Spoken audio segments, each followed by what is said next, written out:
একটি পূর্ণাঙ্গ হোমিও চেম্বারের জন্য যে সমস্ত ডকুমেন্টসগুলি প্রয়োজন হয় ডক্টর হালিম হোমিওতে সেই সমস্ত ডকুমেন্টসগুলি সংরক্ষিত আছে।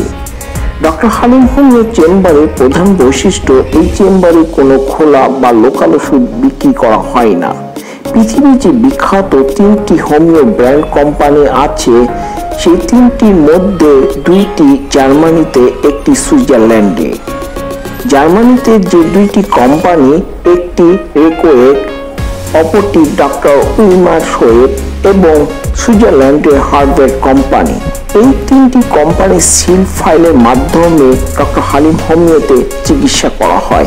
আপনারা যে সমস্ত ওষুধগুলো দেখছেন, এইভাবে সিল ফাইল আমাদের দেশে ইম্পোর্ট করা হয় এবং প্রতিটি পেশেন্টকে এই সিল ফাইলের মাধ্যমে চিকিৎসা দেওয়া হয়। সেই জন্য আজ এই ডক্টর হালিম হোমিওতে সুনাম এবং খ্যাতি অর্জন করেছে।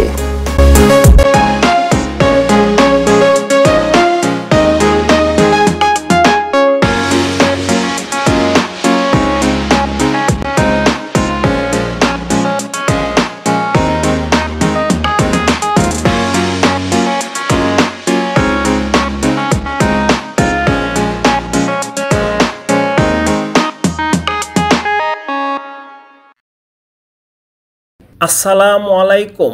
আমি ডক্টর মোহাম্মদ হালিমউদ্দিন। আজকে আমি আপনাদের সঙ্গে ডক্টর উইলমার শোয়েবের পিত্তপ্রণালী ক্রিয়া সংক্রান্ত সমস্যা ও জন্ডিসে কার্যকারিতার ভূমিকা বিশেষভাবে পালন করে। এই দুটি ওষুধ সাধারণত যাদের হেপাটাইটিস বি রোগে আক্রান্ত তাদের ক্ষেত্রে বিশেষভাবে প্রতিরোধ থেকে প্রতিষেধক হিসাবে কাজ করে। সাধারণত মানুষের দেহে হেপাটাইটিস বি বহন করে তা সাধারণত মানুষ কখনো টের পায় না। বিশেষ করে সরকারি ডিফেন্সের জব এবং বিদেশে যাওয়ার ক্ষেত্রে বাংলাদেশের একটি নিয়ম আছে মেডিকেল টেস্ট। মেডিকেল টেস্টের একটি টেস্ট হেপাটাইটিস বি। এই হেপাটাইটিস বি যদি মানুষের শরীরে বহন করে তাহলে তাদের এই মেডিকেল টেস্টের মাধ্যমে ধরা পড়ে।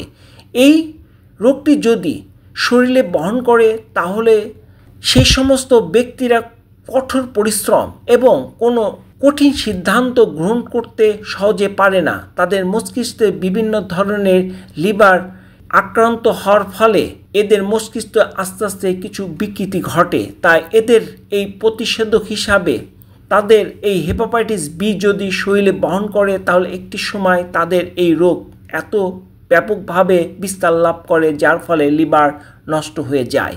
তাই এদের মস্তিষ্কে এবং শরীরের কার্যক্ষমতা আস্তে আস্তে কমে আসে।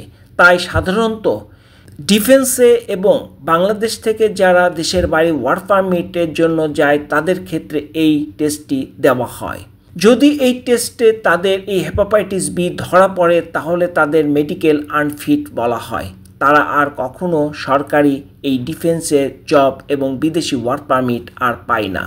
তাদের ক্ষেত্রে বিশেষ করে এই হেপাটাইটিস বির জন্য শ্রেষ্ঠ ওষুধ কার্ডোভাস, মেইনাস, পিটিকে 23 এবং হেপাপ্লান। এই দুটি ওষুধ যদি একসঙ্গে কিছুদিন সেবন করা যায় তাহলে অবশ্যই হেপাটাইটিস বি প্রতিরোধ ও প্রতিষেধক হিসাবে কাজ করবে।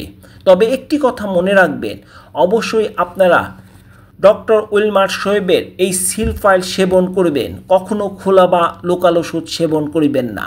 লোকাল বা খোলা ওষুধ সেবন করলে আবার নতুন করে কোনো রোগের সৃষ্টি হতে পারে, যা আপনার জীবনে আবার নতুন করে রোগের সৃষ্টির মাধ্যমে আবার ঝুঁকিও আসতে পারে।